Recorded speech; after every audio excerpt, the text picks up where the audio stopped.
महाराष्ट्र में अगले 2-3 साल में कम होगी बिजली की कीमतें, देवेंद्र फडणवीस ने बताया सरकार का प्लान। महाराष्ट्र के मुख्यमंत्री देवेंद्र फडणवीस ने कहा कि उनकी सरकार ने राज्य के ऊर्जा क्षेत्र के लिए अगले 25 साल का खाका तैयार किया है। उन्होंने 2-3 साल में महाराष्ट्र में बिजली के रेट कम होने की संभावना भी जताई है।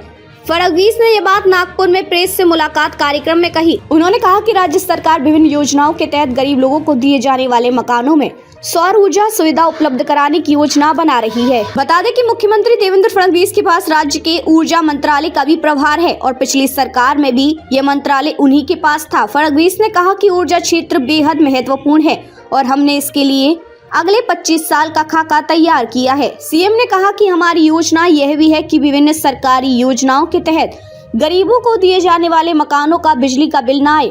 फडणवीस ने कहा कि ये सिंचाई क्षेत्र से जुड़ी लंबित परियोजनाओं को शीघ्र पूरा करने पर ध्यान केंद्रित कर रहे हैं।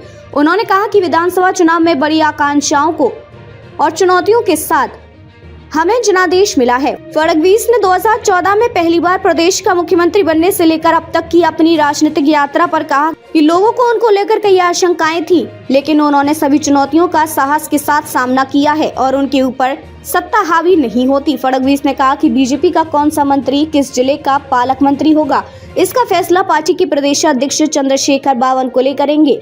वे मुझे जिस जिले का काम देखने को कहेंगे मैं वहां काम करूंगा, लेकिन मेरी इच्छा गढ़चिरौली जिले में काम करने की है। यह महाराष्ट्र का नक्सल प्रभावित जिला है। पिछले वर्षों में हमने वहां के हालात तेजी से बदले हैं। फडणवीस ने दावा किया कि महाराष्ट्र में नक्सलवाद अब तक के सबसे निचले स्तर पर है। फडणवीस ने आरोप लगाया कि कांग्रेस ने लोगों को गुमराह करने के लिए अम्बेडकर से संबंधित संसद में की गई अमित शाह की टिप्पणियों को तोड़ मरोड़ कर पेश किया। बीजेपी और शाह सपने में भी अम्बेडकर का अपमान नहीं कर सकते। इस तरह महाराष्ट्र विधानसभा में उनके संबोधन को भी इस तरह से तोड़ मरोड़ कर पेश किया गया, जिसमें उन्होंने कहा था कि नक्सली देश के संविधान में विश्वास नहीं करते। दरअसल अम्बेडकर का अपमान करने वाली कांग्रेस नहीं चाहती कि किसी का कद नेहरू गांधी परिवार से बड़ा हो।